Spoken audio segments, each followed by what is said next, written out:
Hey everybody, Eric here. Friday morning, another hot day. It may be the end of May, but it looks like Christmas in May has arrived. These plants arrived at my house. Beautiful plants grafted on fortuniana.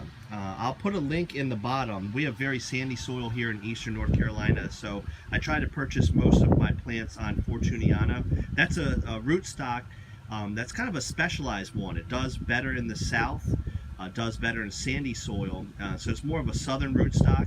A lot of other ones like Dr. Huey or Multiflora, they do better in other parts of the country. And I've got some of those rootstocks, but look at these. They arrive a little bit differently. Big boxes. These are 2-gallon pots, so quite nicely packaged. There's actually 2 roses in this box, so it does have some weight to it. So the plants tend to be a little bit more expensive, especially with shipping. But one of the reasons is you're getting a 2-gallon rose. So this is what it looks like when it comes out of the box. It's nicely wrapped. I'll put a link where you can order that from K&M and James Mills down in Mississippi. Comes in a box, and then each one is individually wrapped and packaged with some wet newspaper so it survives a trip.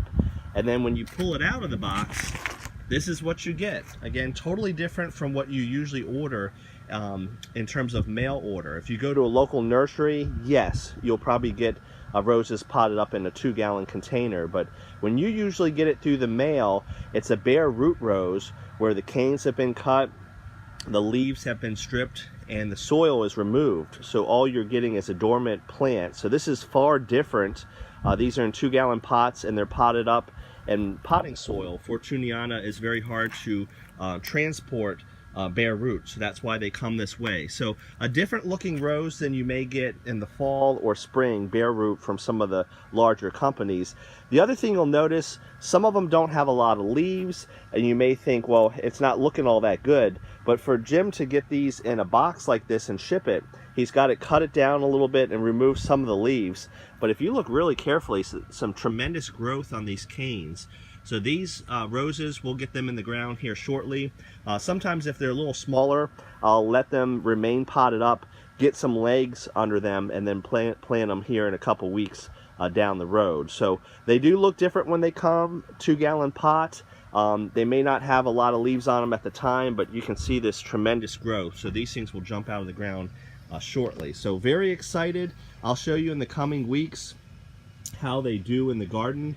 The one on the left is Let Freedom Ring. The one on the right is Marilyn Monroe.